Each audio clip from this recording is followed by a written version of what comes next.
السلام عليكم ورحمة الله وبركاته. شرح بوستات الزناتي لموقع محترف مصر وللصفحة الجديدة بتاعت على الفيسبوك هاكر مزرعة سعيدة وشفرات وثغرات المزرعة السعيدة www.facebook.com/مزرعة هاك. الشرح دلوقتي على لعبة المزرعة السعيدة. زي ما انتم شايفين الشرح دلوقتي على ايميل جديد، ايميل لسه زي ما انتم شايفين كده لسه ليفل 2، مفيش اي حاجة خالص، ولا في فلوس ولا في مستودع حتى عشان نجيب فلوس. ايميل لسه جديد خالص. الشرح طبعا الناس طبعا لسه جداد في اللعبة ازاي طبعا يعلوا نفسهم وازاي يعلوا وازاي يعلوا في اللعبة. دلوقتي اول حاجة هنعمل اللي هو التراب، نعمل 9 تراب معمولة جاهز دلوقتي. وبعدين نفتح برنامج تشارلز.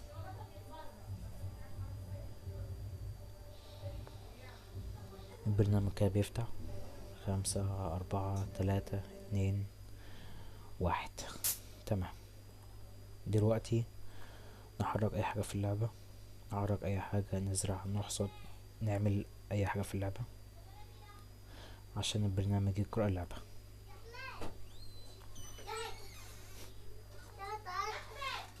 ثواني معلش، كنت بتكلم مع التليفون، كنت بتكلم في التليفون. دلوقتي كده حركنا حاجة، البرنامج كده قرأ اللعبة. نتك هنا وبعدين نيجي على جيت اواي، نشيل البريك بوينت القديمة لو موجودة ونعمل بريك بوينت جديدة. نيجي دلوقتي هنا على الأداة متعددة الوظائف. نخل الأول نيجي على المتجر، نجيب بذور، نعمل برسيم، وبعدين نيجي على الأداة نخليها 9، وبعدين نزرع. دلوقتي برنامج تشارلز هيفتح لنا صفحة جديدة، اللي هي الصفحة دي. نتك على كلمة edit request amf q data target دي نخليها نمبر. نيجي هنا نكتب كود لأي حيوان أو أي مصنع أو أي آلة، ونشيل البريك بوينت ونتك execute، ونتأكد إن العلامة دي جات لنا، وبعدين نقفل البرنامج. ودلوقتي نحدث اللعبة. دي لازمتها ايه بقى؟ دي لازمتها اللي احنا يجيلنا فلوس في الاول، دي لازمتها اللي احنا نقعد نعملها كذا مرة عشان يجيلنا فلوس. وطبعا لما يجيلنا فلوس، كل ما يجيلنا فلوس هنعرف نشتري مستودع، وهنعرف نمشي بعد كده مع الخطوات والفيديوهات التانية اللي حاططها اللي هي ازاي تجيب فلوس ومستويات ومستودع وخبرة وتشغيل تلقائي، كل حاجة انت عاوزها، واي حيوانات بالدنانير، واي حاجة بالدنانير.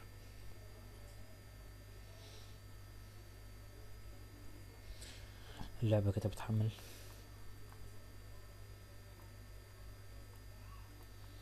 هوقف الفيديو مؤقت لحد ما اللعبة تحمل. اهي كده كده على الاخر دلوقتي 94. تمام. دلوقتي كبر اللعبة واستنى لحد ما اللعبة تحمل تفتح كامل.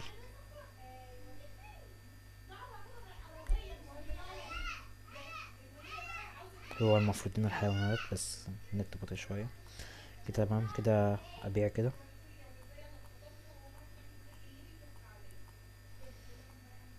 كده بعتهم. وبكده دلوقتي بقى معايا كده حوالي 25,000. وبكده اقدر اكرر المحاولة كم مرة، وكل ما اكرر المحاولة اكتر كل ما يجيلي فلوس اكتر. وبكده اقدر اشتري مستودع، واقدر امشي مع الفيديوهات التانية اللي انا اعملها واللي حطها على اليوتيوب واللي حطها في موقع محترف في مصر.